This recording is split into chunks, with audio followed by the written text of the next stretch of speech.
하나님의 말씀을 보도록 하겠습니다. 하나님께서 오늘 우리에게 주시는 말씀은 로마서 1장 18절에서 32절까지 말씀입니다.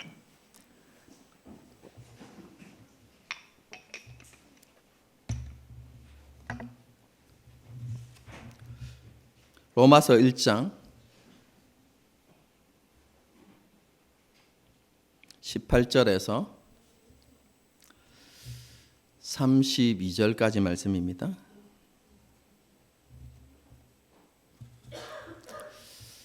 한 절씩 교독하시겠습니다. 제가 먼저 읽습니다. 하나님의 진노가 불의로 진리를 막는 사람들의 모든 경건하지 않음과 불의에 대하여 하늘로부터 나타나나니 이는 하나님을 알만한 것이 그들 속에 보임이라. 하나님께서 이를 그들에게 보이셨느니라.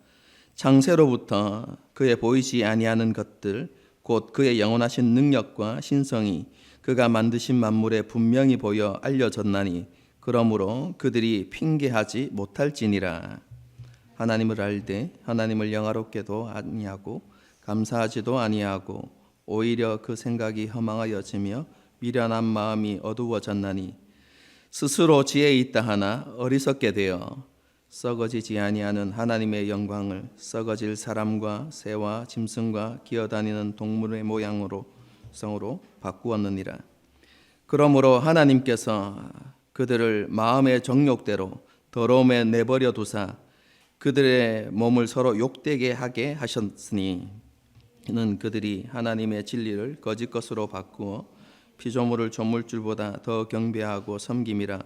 주는 곧 영원히 찬송할 이시로다. 아멘. 이 때문에 하나님께서 그들을 부끄러운 욕심에 내버려 두셨으니 곧 그들의 여자들도 순리대로 쓸 것을 바꾸어 영리로 쓰며 그와 같이 남자들도 순리대로 여자 쓰기를 버리고 서로 향하여 음욕이 부릴 듯하며 남자가 남자와 더불어 부끄러운 일을 행하여 그들의 그릇 때문에 상당한 봉을 그들 자신이 받았느니라.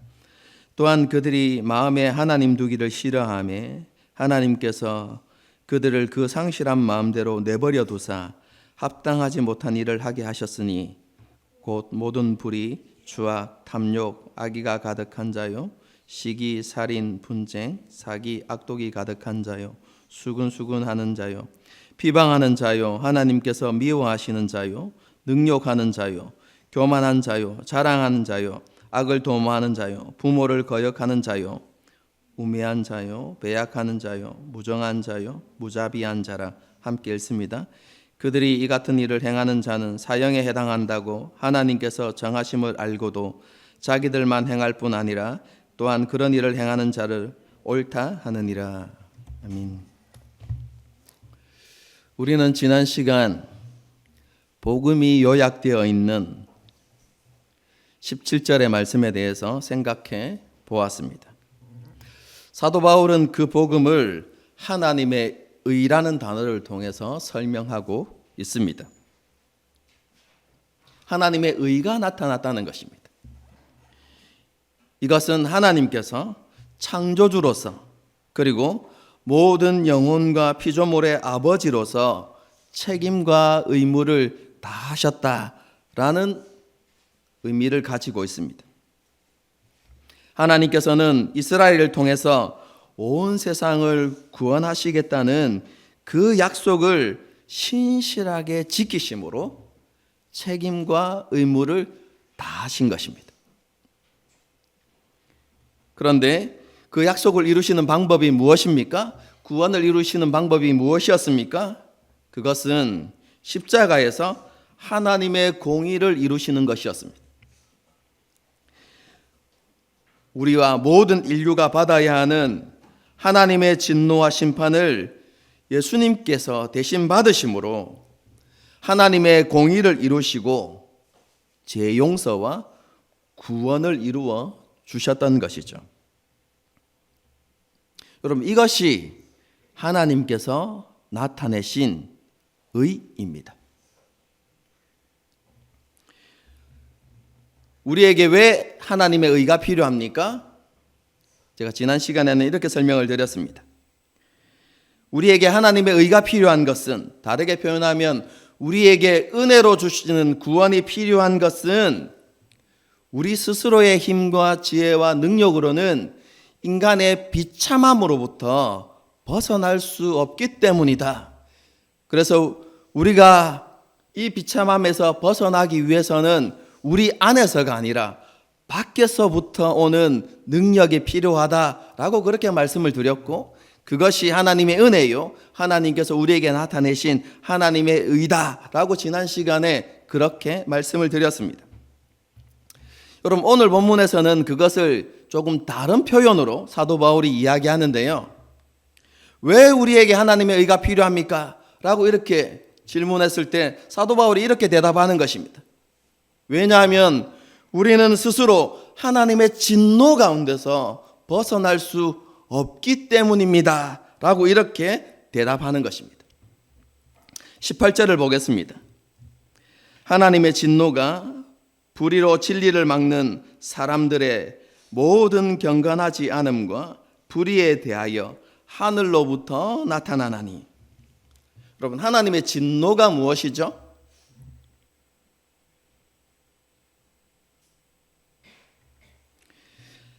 하나님의 진노는요, 우리에게 있는, 우리가 혹시 멸시나 비난을 받을 때 우리 가운데 일어나는 그런 분노, 화, 여러분, 그런 심리적인 감정만을 이야기하는 게 아닙니다. 우리 안에 일어나는 그런 분노의 감정은, 그죠? 우리 안에 이기심도 섞여 있을 수도 있고, 우리 안에 잘못된 상처들로 인해서, 그죠? 생겨나는 그런 불안전함, 이런 부분들이 있을 수 있죠. 여러분, 그런데 하나님의 진노는 그렇지 않습니다. 하나님의 진노는 죄에 대한 자연스러운 하나님의 반응입니다. 죄를 보시면 하나님께 자연스럽게 일어나는 게 진노라는 것입니다. 제가 쉽게 설명할 때 이렇게 설명하거든요. 우리 특히 이제 여자분들, 우리 여성도들 그렇게 반응을 많이 하는데요. 바퀴벌레를 보면 어떻게 반응합니까? 우리 두 딸은 소리를 지르고 기겁을 하거든요. 여러분, 이것은 생각하고, 그죠? 의도해서 나오는 반응이 아닙니다. 바퀴벌레를 봤기 때문에 자연스럽게 일어나는 반응이거든요. 하나님의 진노도 마찬가지입니다. 죄를 보시면 자연스럽게 일어나는 것이 바로 하나님의 진노입니다. 여러분, 그런데 이 진노는 하나님의 그런 분노의 감정으로만 끝나는 것이 아니라 반드시 그 뒤에 하나님의 행하심이 뒤따르게 되어 있는데, 그것이 바로 심판입니다. 사도 바울은 이런 하나님의 진노가 나타났는데요, 하늘로부터 나타났는데 누구에게 나타났나고 이렇게 이야기하면 불의로 진리를 막는 사람들에게 나타났다, 이렇게 이야기합니다.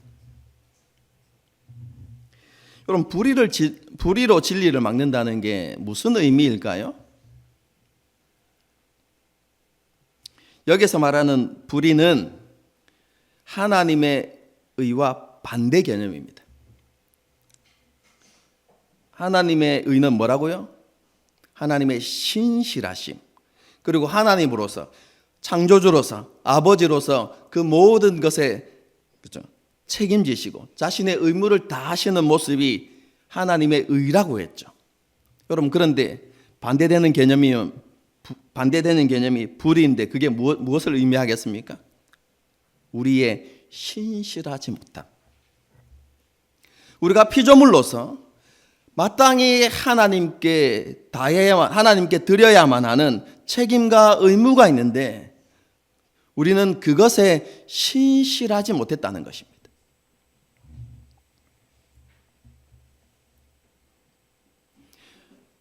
우리는 하나님께 신실하지 못했습니다.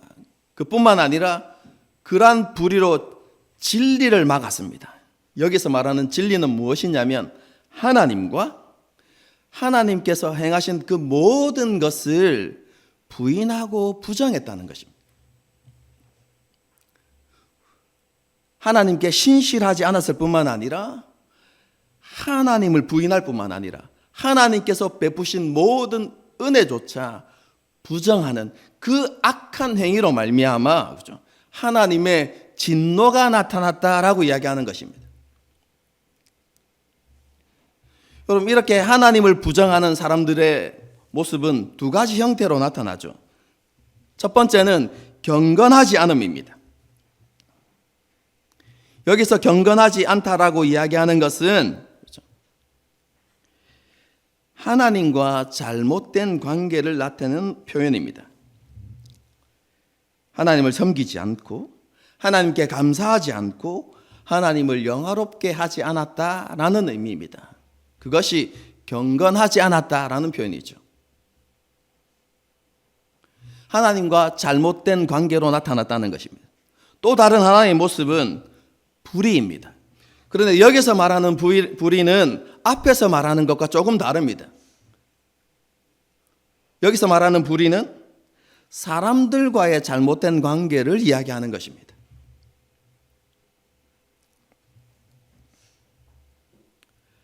하나님과 잘못된 관계로 인하여서 다른 사람과의 관계가 깨어지고 무너졌다라는 것입니다.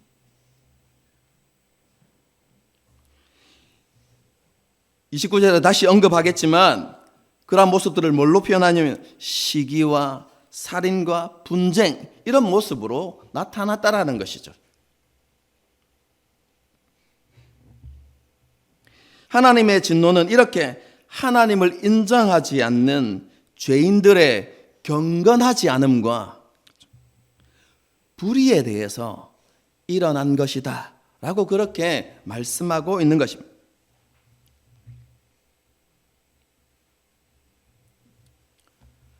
하나님께도 신실하지 않고 다른 사람들에게도 신실하지 않는 그 악함을 따라서 하나님의 진노가 나타났다, 이렇게 말씀하고 있는 것입니다. 그런데 하나님께서 나타내시는 그 진노에 대해서 어떠한 사람도 핑계할 수 없고 그 하나님의 진노를 받을 수밖에 없다라고 사도 바울이 강조합니다.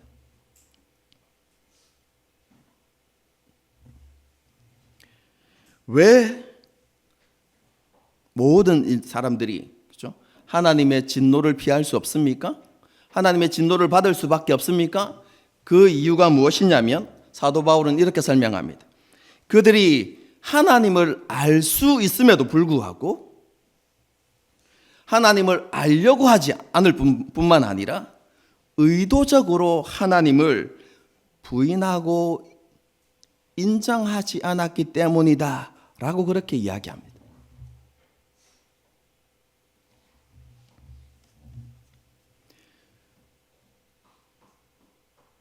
인류가 그렇죠? 어떻게 하나님을 알 수 있죠? 사도 바울은 하나님께서 창조하신 피조 세계를 보면 사람이 하나님을 알 수 있다라고 그렇게 말씀합니다.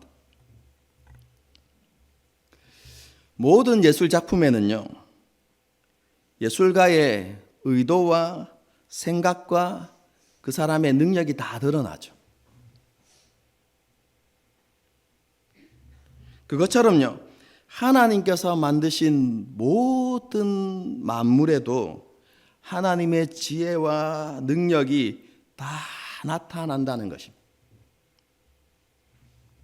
우주와 그 속에 있는 모든 만물들, 그리고 하나님께서 세우신 모든 창조 질서는요, 하나님께서 그리신 그림이고 하나님께서 새기신 조각이고 하나님께서 지으신 시와도 같습니다.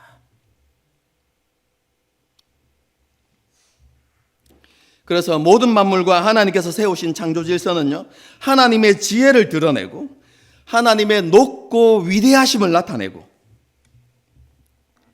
하나님의 아름다움과 영광스러움을 보여주고 하나님의 성품을 보여주는 것입니다. 그래서 시편 기자들이 이런 표현들을 하죠. 하늘이 하나님의 영광을 나타내고 이렇게 표현하거든요. 그들은 믿음의 눈으로 창조 세계를 통해서 하나님의 위대하심을 볼 수 있었던 것이죠. 이렇게 사람들은 하나님의 능력과 하나님의 신성과 하나님의 지혜가 담겨 있는 이 피조 세계를 통해서 하나님을 알 수 있다라고 이야기하는 것입니다. 물론 타락하고 범죄한 인류는요, 피조 세계를 통해서 하나님을 온전히 알 수는 없습니다. 왜냐하면 그들의 눈이 가려지고 귀가 닫혔기 때문에 그렇습니다. 이것을 우리가 교리 공부를 하면 전적 타락이라고 이야기하는데요. 지정의를 포함한 인간의 모든 부분이 불완전하고 깨어졌기 때문에 하나님을 온전히 알 수는 없다는 것입니다. 피조 세계를 보면 무엇을 하냐면 하나님이 어떠한 분이신지, 또 하나님께서 우리에게 베푸시는 은혜와 사랑이 무엇인지, 하나님의 구원 계획이 무엇인지 알 수는 없지만 피조 세계를 통해서 어렴풋이 하나님이 계시다라는 것을 알 수 있다라는 것입니다. 여러분, 그런데 그럼에도 불구하고 타락한 인류는 하나님을 찾으려고 하지도 않고 하나님을 알려고도 하지 않습니다. 왜요? 타락한 본성 때문입니다. 그럼 타락한 본성의 핵심이 무엇입니까? 하나님의 하나님 되심을 부정하는 것이 우리의 타락한 본성입니다. 그리고 스스로가 하나님의 자리에 앉으려고 하는 것이 타락한 본성이죠. 여러분, 그런 타락한 본성 가운데 사로잡혀 있겠지만 하나님에 대한 의식이 생겨날 때 어떻게 합니까? 의도적으로 그것을 부정해 버린다는 것입니다.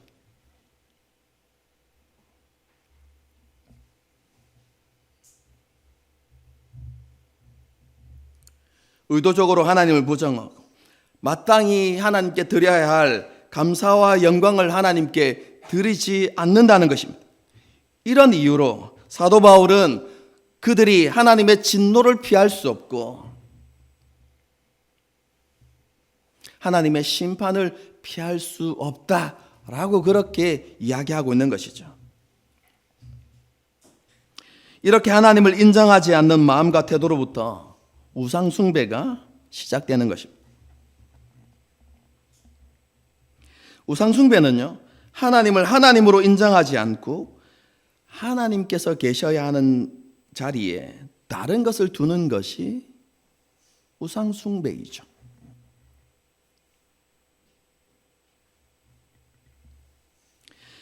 왜 우리는, 인류는 하나님이 계셔야 할 곳에 다른 것을 두려고 할까요? 이유가 무엇이죠?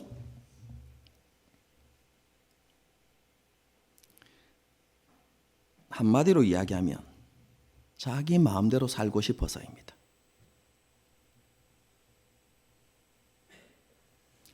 창세기에서는 그것을 스스로 하나님이 되려고 했다라고 이렇게 표현하죠.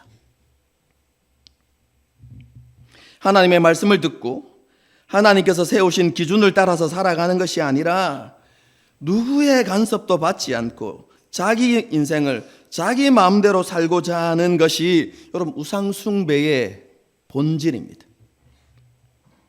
여러분, 그것을 위해서 하나님이 계셔야 하는 그 자리에 자신이 통제할 수 있다고 생각하는 우상을 그곳에 두는 것입니다. 그래서 우상 숭배의 핵심은 나 중심주의입니다.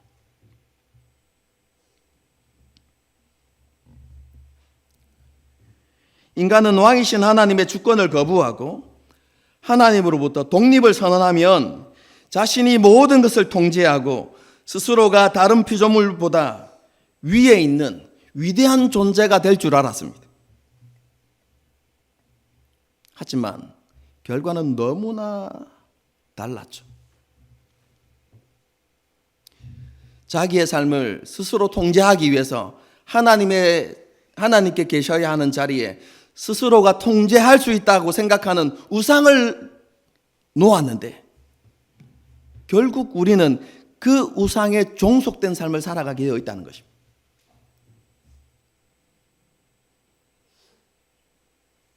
하나님의 형상을 사람의 형상으로 바꾸기도 하고 짐승의 형상으로, 벌레의 형상으로 바꾸어 그 자리에 두었는데 그것들을 섬기며 그것들의 종이 되는 삶을 살아가게 되었다는 것이죠. 생각해 보십시오. 우리가 처음 창조되었을 때 우리는 어떤 존재였습니까? 온전한 하나님의 형상으로 하나님의 대리자로 세움을 입은 사람들이었습니다. 모든 피조물은 섬김의 대상이 아니라 관리하고 다스려야만 하는 대상이었습니다. 우리는 하나님과 함께 왕노릇하며 살아가도록 지음받은 존재였습니다. 여러분, 그런데 그들이 하나님을 부인하고 하나님으로부터 독립을 선언했을 때 어떤 존재로 전락합니까?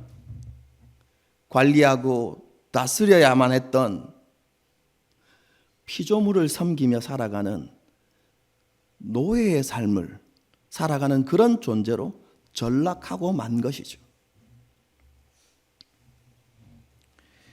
하나님께서 정하신 기준과 질서를 부정하고 자신이 모든 것의 기준이 되고 주인이 되어서 자기 욕심과 욕망을 쫓아서 살아가면 참된 자유와 행복과 기쁨이 있을 것이라고 생각했는데 결과는 더 억압되고 속박되고 갇힌 삶을 살아가게 되었다는 것이 성경이 우리에게 가르쳐주는 진리입니다. 이렇게 하나님을 떠나서 우상 숭배하는 사람들의 경건하지 않음과 불의에 대해서 하나님의 진노가 나타났습니다. 여러분, 그런데 조금 전에 말씀드렸죠. 그 하나님의 진노는 그냥 하나님의 분노의 감정으로 끝나는 것이 아니라 그 뒤에 하나님의 행하심, 심판이 이어진다고 말씀드렸습니다. 여러분, 그런데 그 하나님의 심판이 어떻게 나타났습니까? 오늘 본문을 읽어보면요, 3번 반복되어지는 표현이 나타나는데 그게 무엇이냐면 내버려 두심입니다. 인간은 자신들이 원하는 것을 추구했고 하나님께서는 그대로 내버려 두셨다는 것입니다. 그것이 하나님의 심판이었습니다. 이해가 잘 안 되십니까? 이 내버려 두셨다라는 의미는요, 구약에서 자주 사용되어지는 표현인데요, 특히 사사기에 많이 나타납니다. 이스라엘 백성들이 범죄할 때마다 하나님께서 이스라엘 백성들을 징계하셨잖아요. 그렇죠? 진노하시고 그들을 징계하셨어요. 그때마다 그 징계의 모습이 어떻게 표현되냐면 하나님께서 그들을 대적의 손에 넘겨주사 이렇게 되어 있어요. 넘겨주다, 이 단어가 바로 내버려 두셨다라는 의미입니다. 이스라엘 백성들이 하나님을 떠나 우상을 숭배하고 자기 삶을 불의와 죄악으로 가득 채웠을 때 하나님께서는 그들을 대적의 손에 넘겨주셨습니다. 그래서 대적으로부터 어떤 삶을 살았습니까? 억압받고 착취당하는 삶을 살았죠. 노예의 삶을 살았습니다.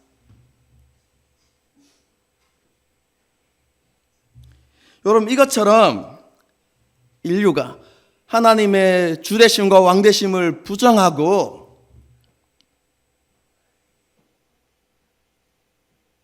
자기의 삶을 불경건함으로 불의로 가득 채웠을 때 하나님께서 우리를 어떻게 하신다고요?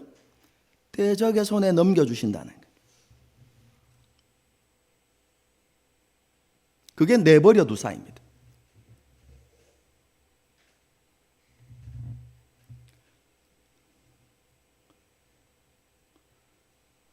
그럼 우리의 대적이 누구입니까?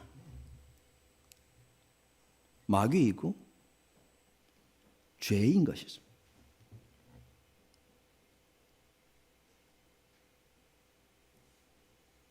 하나님께서 우리를 죄에게 내어주어서 죄의 종으로 살아가도록 내버려 두셨다는 것입니다. 여러분, 그것이 하나님의 심판입니다.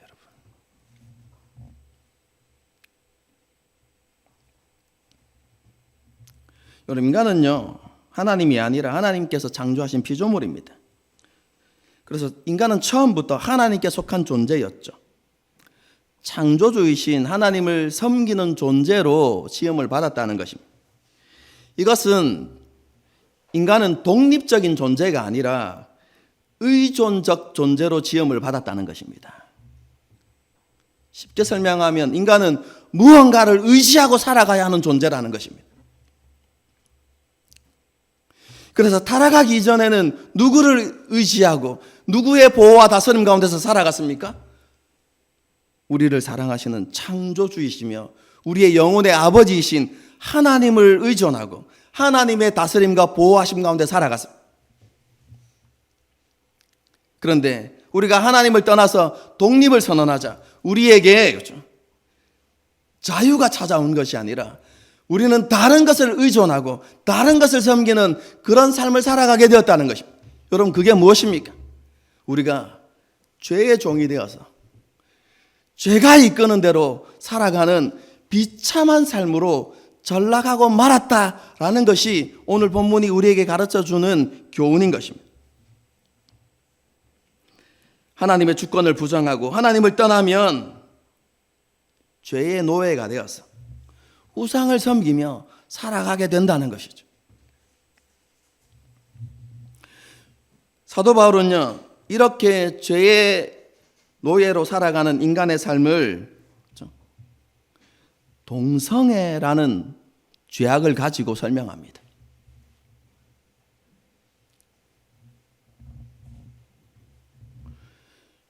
성경을 읽을 때 잘 읽으셔야만 합니다. 사도 바울이 인간의 타락상을 이야기할 때 동성애를 가져온 것은 동성애가 죄악들 가운데 가장 악한 죄악이기 때문이 아닙니다, 여러분.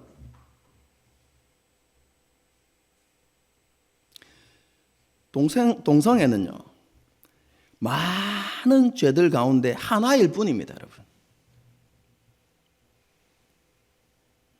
그렇기 때문에 동성애자들, 그들도 가장 타락하고 악한 인간이 아닙니다.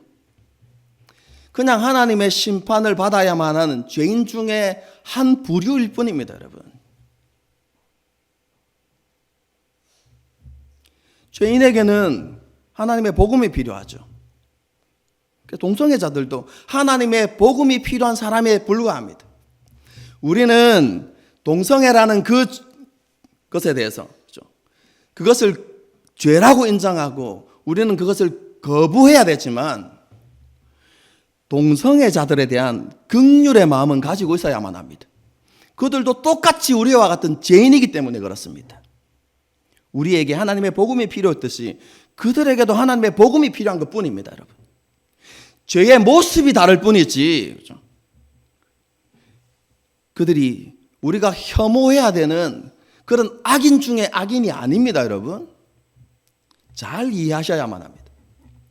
그런데 왜 사도 바울은 인간의 죄악된 모습을 설명하고자 할 때 왜 동성애를 가져왔는가라고 이렇게 생각해 볼 때, 여러분, 그것은 그 당시 로마에 가장 널리 퍼졌던 죄악 중에 하나였기 때문이고, 그 동성애가 죄의 본질을 너무나 정확하게 잘 보여주는 예이기 때문에 그렇습니다. 동성애가 무엇입니까?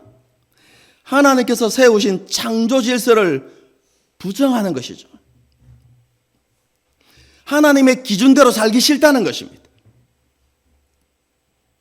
남자와 여자가 하나가 되어서 가정을 이루는 그 하나님의 창조 질서를 인정하지 않겠다는 그런 강력한 주장이 동성애인 것이죠. 그리고 뭘 추구하겠다는 것입니까? 우리 마음속에 일어나는 욕망을 추구하겠습니다. 그것을 따라서 살겠습니다. 라는 것을 너무나 정확하게 보여주는 것이 바로 동성애인 것이죠.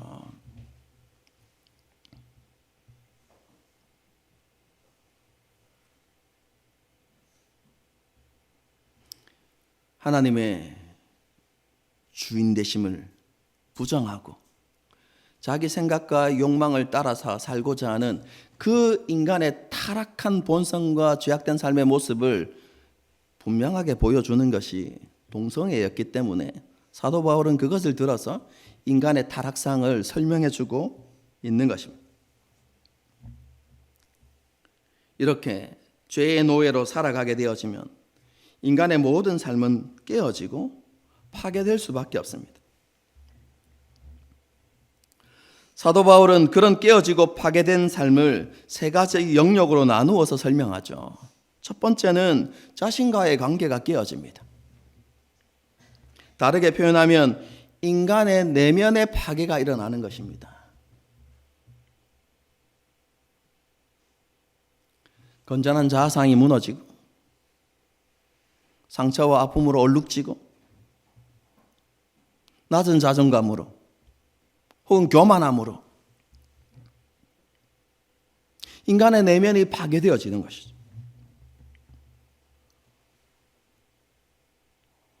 쉽게 말해서 인간성이 파괴되어져 가는 것입니다. 사도 바울은 그것을 본문에서 부정함, 추악, 탐욕, 악의가 가득한 사람의 모습으로 설명하고 있습니다. 두 번째는 다른 사람과의 관계가 깨어집니다. 인간관계가 깨어지는 것이죠. 공동체가 무너지고 사회의 갈등과 분쟁의 문제들이 끊임없이 일어나게 되는 것입니다.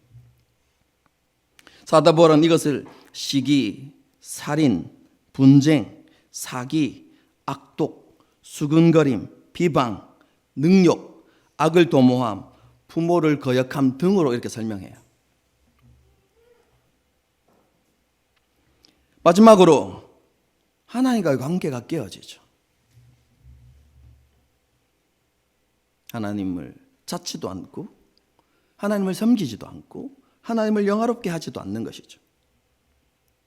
이런 하나님과 관계의 깨어짐을 하나님을 미워함, 본문에는 하나님께서 미워하시는 자요 이렇게 표현되어 있지만 하나님을 미워하는 것입니다. 그리고 교만함, 그리고 하나님이 아닌 헛된 것을 자랑하는 그런 모습으로 설명하고 있어요. 한마디로 하나님을 인정하지 않고 죄를 주인으로 섬기며 살아가면 인간성이 파괴되어지고 인간관계가 깨어지고 공동체가 무너지고 세상은 불의와 악행으로 가득하게 되어진다는 것을 말씀하고 있는 것이죠. 여러분, 이것은 하나님을 떠난 당연한 결과입니다. 그런데 이것은 인간의 순간적인 충동이나 어쩔 수 없는 선택의 결과가 아니었습니다. 여러분, 오늘 본문에서 계속해서 강조하는 것은 그런 불순종이 의도적이었다는 것입니다.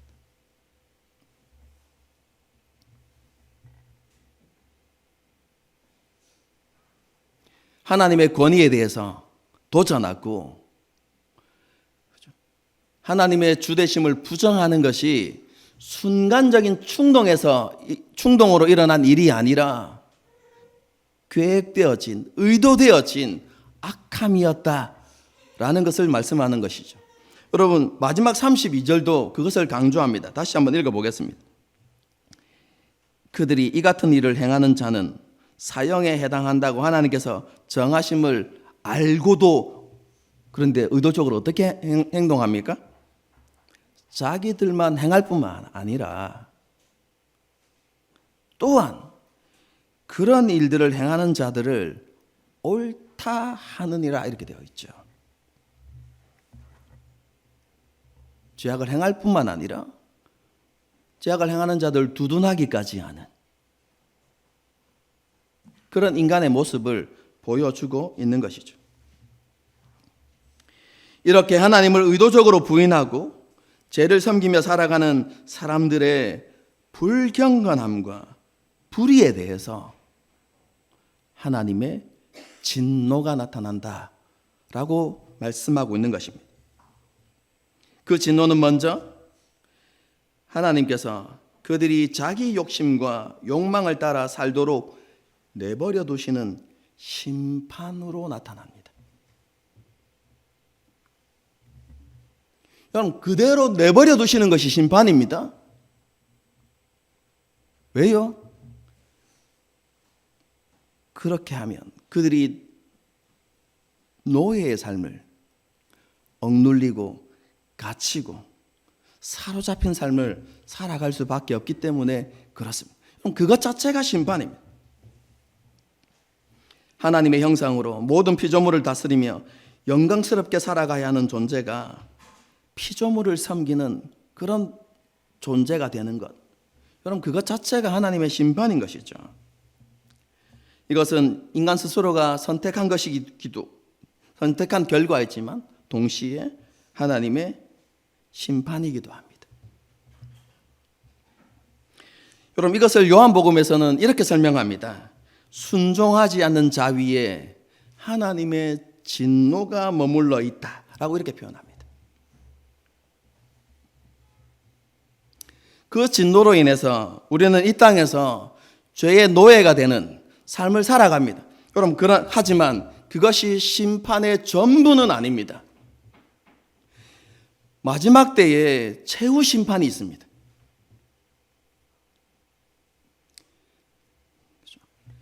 회개하고 돌이키지 않는 자는 그 마지막 때까지 하나님의 진노를 쌓아가는 것입니다.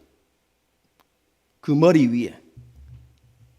그리고 그 진노는 주님께서 다시 오시는 그날에 그 사람 위에 쏟아지게 될 것입니다. 그것이 최후 심판이죠.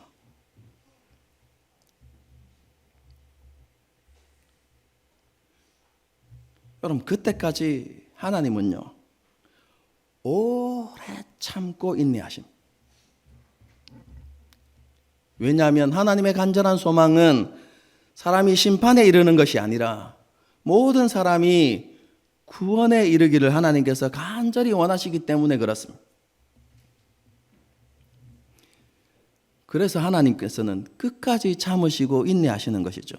여러분 그런데 이런 하나님의 오래 참으심이 여러분 얼마나 큰 긍휼인지 우리는 알아야만 합니다.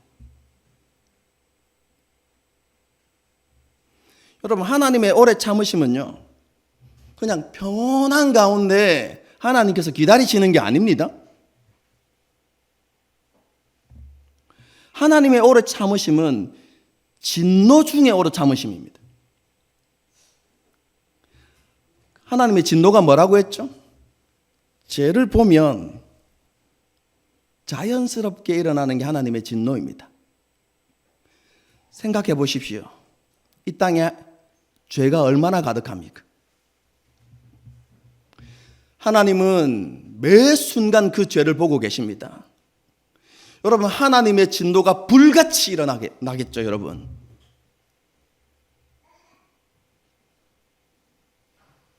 여러분 그런데 이 세상의 죄악이 점점 줄어들까요? 아니요, 성경은 그렇게 이야기하지 않습니다. 마지막 때가 가까울수록 세상은 더욱더 타락할 것이고 죄는 더 깊어질 것이라고 이야기합니다. 여러분 그럼 마지막 때까지 주님 오시는 그날 때까지 하나님의 진노가 줄어드는 것이 아니라 점점 하나님의 진노가 더 불타오르겠죠.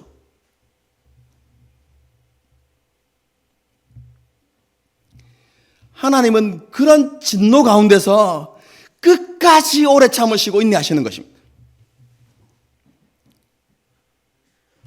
여러분 우리에게 와닿도록 한번 설명해 봅시다. 맨날 나를 조롱하고 비난하고 나를 멸시하는 사람이 한 사람이 있습니다. 우리에게 분노가 일어나겠죠. 그런데 그 사람이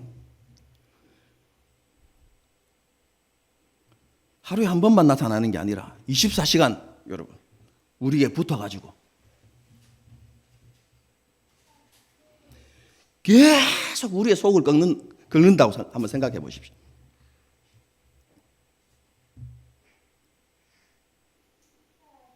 (365일) 우리 일평생 동안 우리 곁을 떠나지 않고 계속해서 우리를 조롱하고 멸시하고 비난하고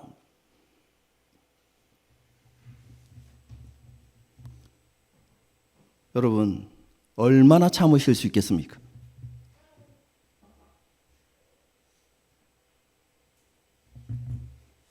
하나님의 오래 참으심은 그런 것입니다, 여러분.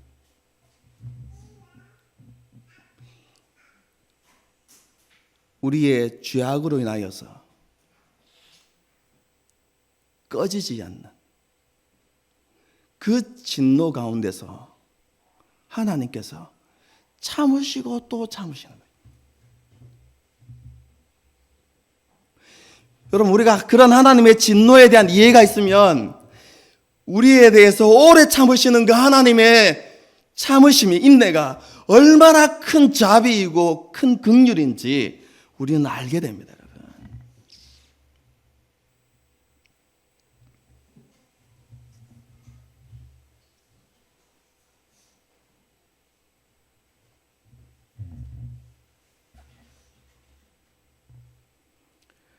이렇게 하나님을 진노케 하는 거죠.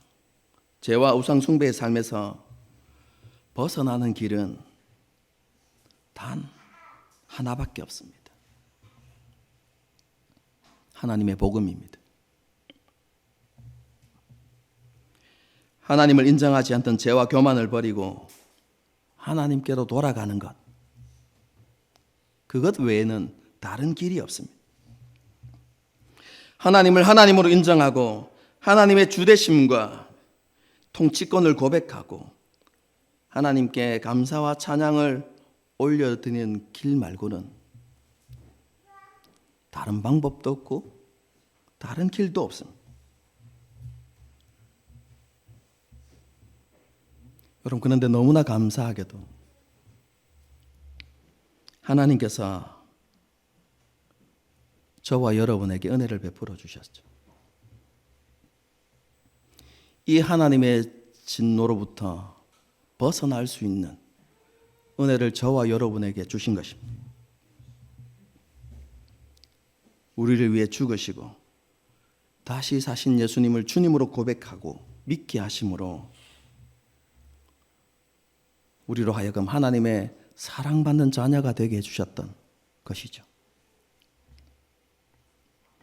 여러분 이렇게 우리가 하나님의 사랑받는 자녀가 되어지면 우리 위에 머무고 있던 하나님의 진노가 떠나간다는 사실을 기억하십시오. 우리에게 더 이상 하나님의 진노와 심판은 없습니다.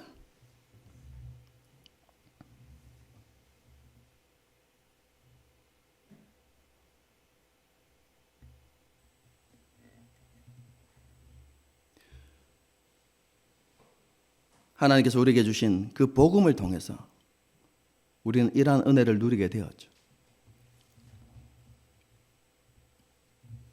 이런 은혜를 받은 우리가 이 땅에서 어떤 삶을 살아가야 하겠습니까?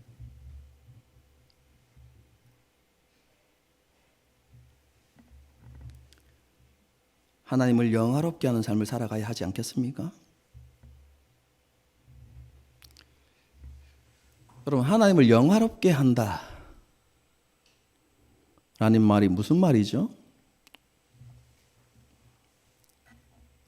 오늘날 하나님을 영화롭게 한다, 하나님께 영광을 돌린다 라는 이 말이 세속주의와 물질주의와 성공주의에 물들어서 잘못 사용되어지는 경우가 너무 많습니다.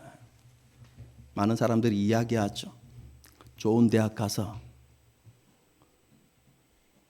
하나님께 영광 돌리고 싶습니다.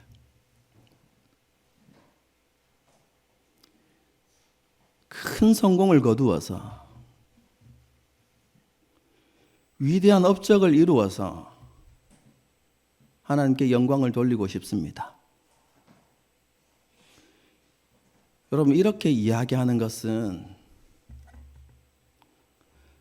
하나님을 영화롭게 한다는 것이 무엇인지 모르는 어리석은 고백입니다.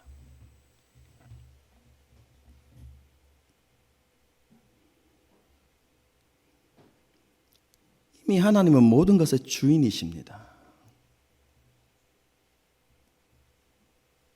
그리고 그분은 영광 가운데 계신 분이십니다.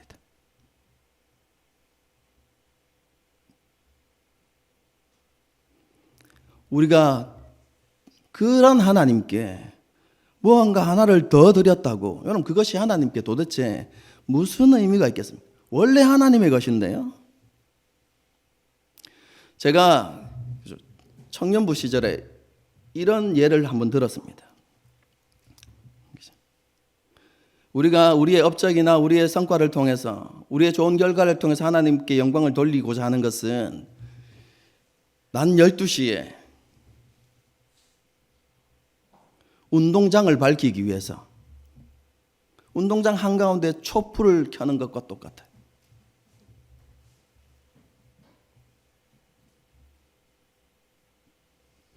여러분, 그 촛불이 그 낮을 더 환하게 밝혀줄 수 있습니까? 여러분, 멀리서 보이면 보이지도 않을 것입니다. 여러분, 하나님께 영광 돌린다는 말은, 하나님을 영화롭게 한다는 말은 그런 의미가 아닙니다. 하나님을 영화롭게 한다는 것은 하나님을 하나님으로 인정하는 것입니다.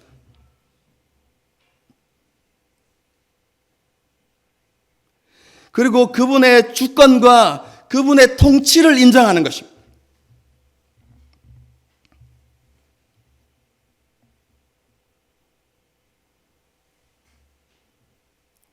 그리고 우리의 기준을 내려놓고 하나님의 기준에 우리의 삶을 맞추는 것이 하나님을 영화롭게 하는 것입니다. 왜요? 그것이 하나님의 하나님 되심을 인정하는 길이기 때문에 그렇습니다.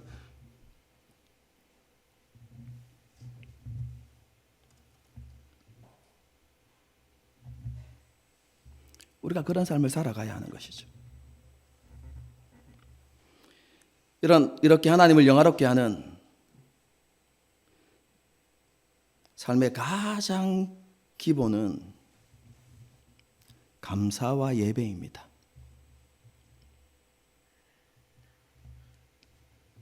그리고 이러한 감사와 예배는 우리를 죄와 우상으로부터 우리를 지켜주는 울타리가 되죠.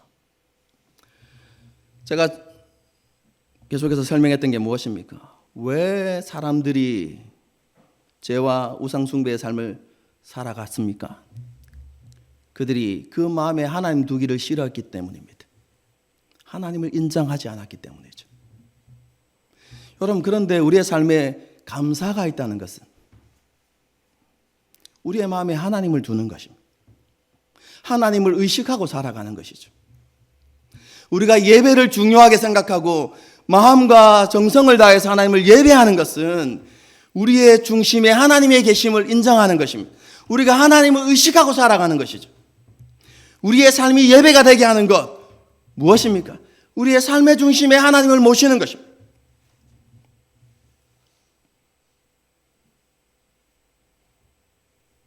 그러한 삶이 우리를 죄로부터, 우상으로부터 우리를 안전하게 지켜주는 것이죠. 여러분, 우리는 하루하루를 불신앙으로 가득한 세상을 살아가고 있습니다. 보고 듣는 것이 성경이 가르치는 것과 너무 다르죠. 마귀는 세상과 죄를 통해서 끊임없이 우리로 하여금 하나님으로부터 멀어지게 만들려고 유혹합니다. 공격하죠. 여러분, 이러한 세상 속에서 우리는 무엇보다도 우리의 마음과 생각을 잘 지켜야만 합니다. 다르게 이야기하면 우리의 마음과 생각의 중심에 하나님을 모시는, 하나님을 두는 그런 삶을 살려고 우리는 끊임없이 몸부림쳐야 한다는 것입니다.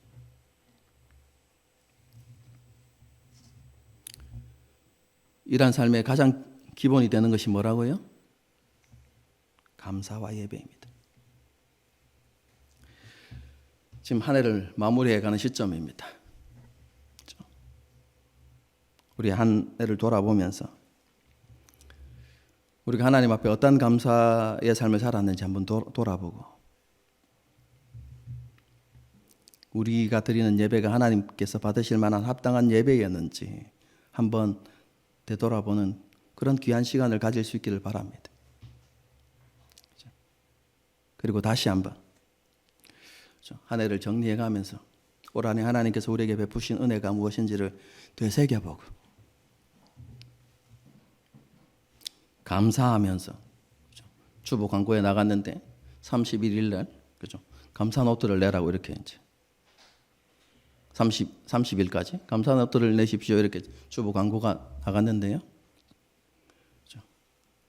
한 해를 돌아보면서 정말로 하나님께 감사해야 될, 마땅히 드려야 할 감사였지만 하나님께 감사드리지 못했던 것들이 무엇인지 돌아보고 기록해보고 하나님 앞에 감사드리고. 여러분, 감사 노트를 기록해서 내라고 하는 것은 크리스마스 트리를 꾸미기 위해서 하는 게 아닙니다, 여러분. 한 해의 자신의 삶을 돌아보고 감사로 한 해를 마무리하자고 하는 의도가 담겨 있습니다. 여러분, 그런데 그것뿐만 아니라 그러한 감사들을 성도들과 함께 나누었으면 하는 마음으로 트리를 만들고 감사 제목을 적어두는 것입니다. 감사 트리를 만든 이유가 그것입니다, 여러분.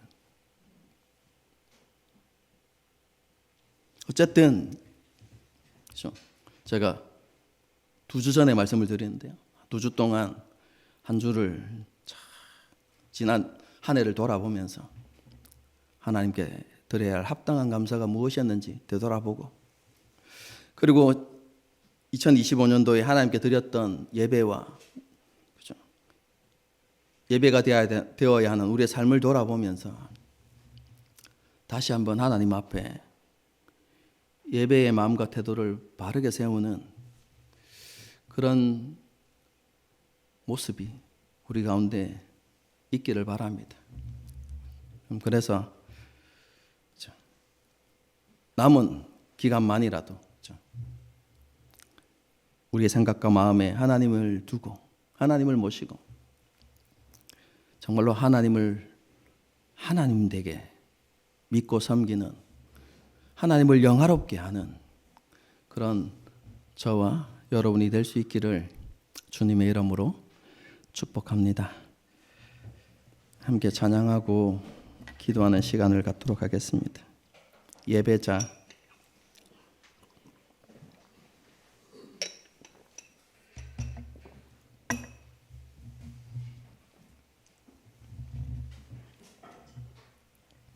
아무도 예배하지 않는 그곳에서 여러분, 이렇게 살아가는 거 쉽지 않은 일이지만 그렇게 살아가는 것을 하나님께 기뻐하시고, 그럼 그렇게 살아가는 하나님의 백성들을 하나님께서 붙들어 주십니다. 여러분, 아까 하나님의 심판이 뭐라고 했습니까? 내버려 두시는 것. 그럼 하나님의 은혜는 무엇일까요? 붙들어 주시는 것. 여러분, 우리가 그 하나님의 붙드심이 있다는 사실들을 좀 기억하고 마음에 새겼으면 좋겠어요. 지난 1년 동안 우리는 그것을 설교했잖아요. 그것을 들었잖아요. 그런 설교를 들었잖아요.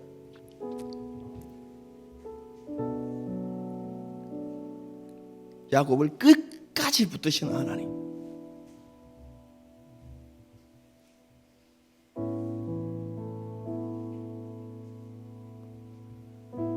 그 은혜로 하나님께서 우리를 붙들어 주실 것입니다.